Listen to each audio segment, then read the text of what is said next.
So to get the right size piece of fabric for your mask, you want to set the mask on top of the bias cut fabric, and you want about a finger's width or a centimetre or half an inch above each edge of the fabric to overhang. So I would cut it along this edge and then cut a straight line across here. So trim the edges of your mask with your rotary cutter to get rid of the frays, and but don't cut too close to your seam.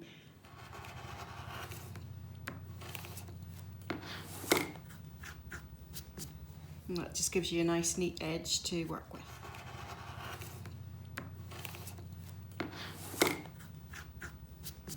And that just gives you a nice neat edge to work with. The first step is to lay right sides together on the front edge of the mask with your bias cut fabric. Line up the edges, put a few pins in to secure it, and then do a simple seam from the top edge of your mask to the bottom edge of your mask. Don't run it, or you don't need to run it over the strip.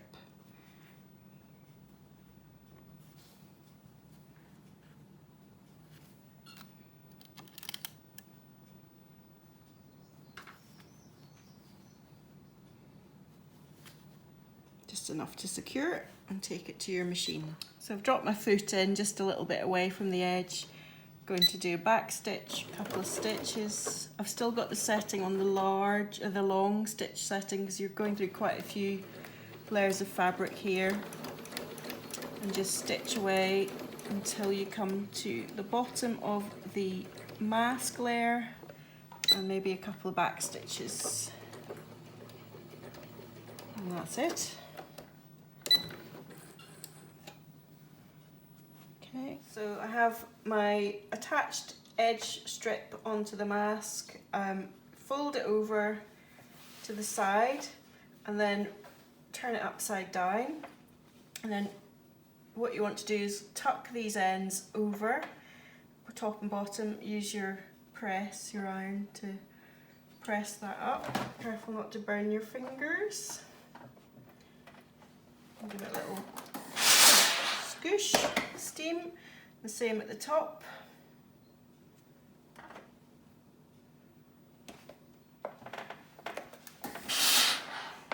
That just stops the raw edges popping out.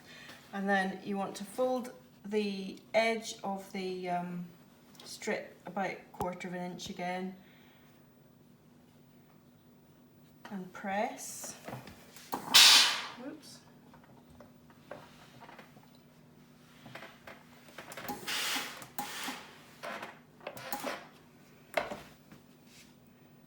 And then you'll fold it over, lay it on top there, and you'll be running a seam along here.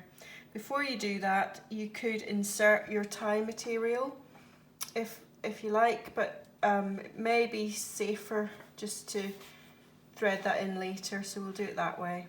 So just hold the fabric there,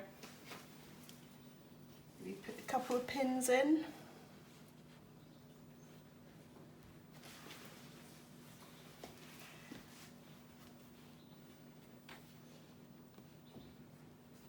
So you'll have a little space at the side between the edge of the mask and the edge of this strip that your tie will go into.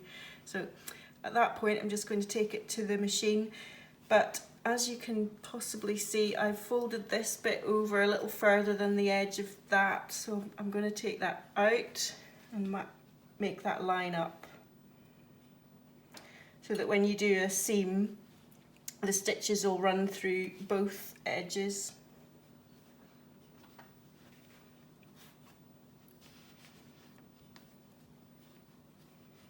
If that makes sense. So we'll stitch along and the stitches will go through all the layers. So that's the biggest layer you'll have to sew. So off to the machine.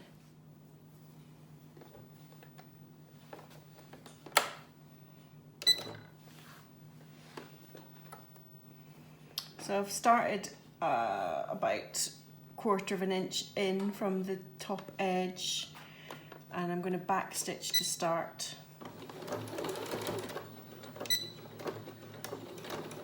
And then carry on.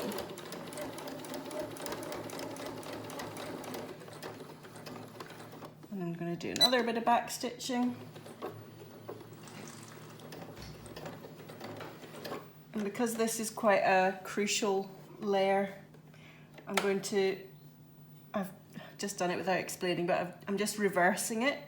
So I'm going to run another line of stitches along here. I'm going to take the pins out so they don't get in the way. And you could do 3 if you like. It's up to yourself.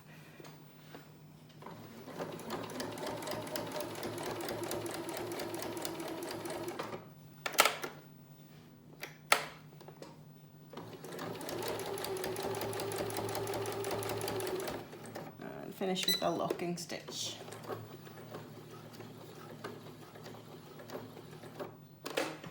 And if you do exactly the same on the other side, so to finish the mask, all you need is to insert your ties. I've cut 2 pieces of tape, woven tape, to 36-inch lengths.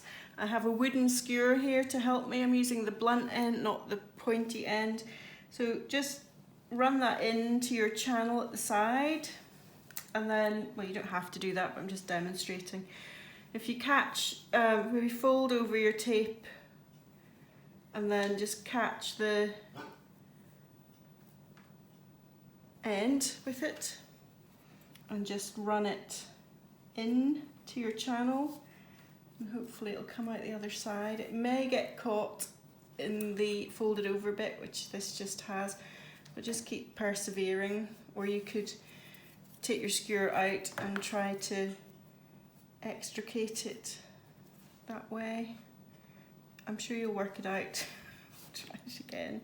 Try it again with less layers. You may even need to go in from the other side.